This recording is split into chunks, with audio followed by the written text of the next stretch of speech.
Welcome to Ask Dr. Mike. Thanks for coming here. We're going to answer some questions today about chiropractic and about integration.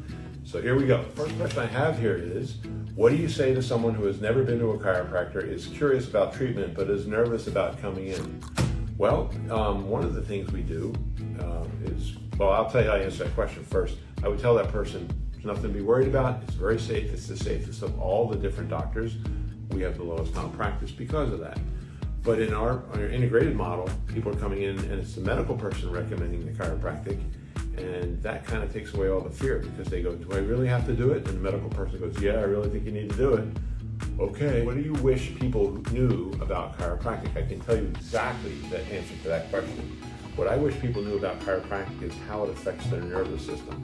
When you get an adjustment, one of the things that the adjustment does is it flips your nervous system from one mode to another mode. The mode it flips you from is called the sympathetic mode, also known as fight or flight. And when you're in that mode, your hormones are telling your body to deny nutrition and blood flow to your organs, and that denies repair to your organs, and send it to your muscles so you can fight or run away.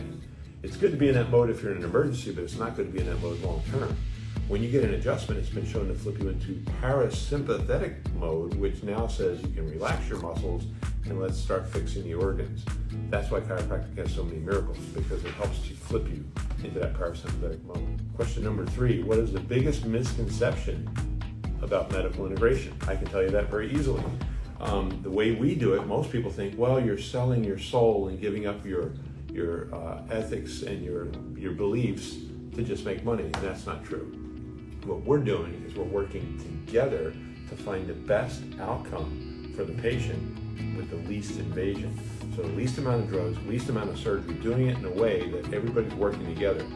The medical community has a lot to offer people in a non-invasive way. It's just not being tapped into. So in our model, we're tapping into that ability and doing very non-invasive things and helping people get well in a very natural way. But it's been shown that when you do chiropractic and medical together in that vein of non-invasive, you get a better outcome. And then finally, I have question number 4. Why should a practice owner integrate the practice? What's the biggest benefit? Well, there are 3 benefits, and these are in order. Number 1, you get better outcomes for your patient. When you have different minds from different disciplines working together to tackle the same problem, which is how we teach our integrated program, you get a better outcome because you have viewpoints from different professionals and things that can be contributed that would help that patient get to a higher level of healing in a shorter period of time. That's number 1, better outcomes. Number 2, we've done a lot of research to make sure that it's compliant. We want to make sure we're doing everything legal so nobody steps in and says, oh, we're going to stop you from doing this because it's not set up the right way. So it's got to be compliant. And then number 3, it's got to be profitable. And when you're doing all these services under one roof, it becomes less expensive for the patient and for the system, but more profitable for your clinic. So better outcomes, compliant, and profitable. And that's the 3 benefits of doing integration the way we teach it.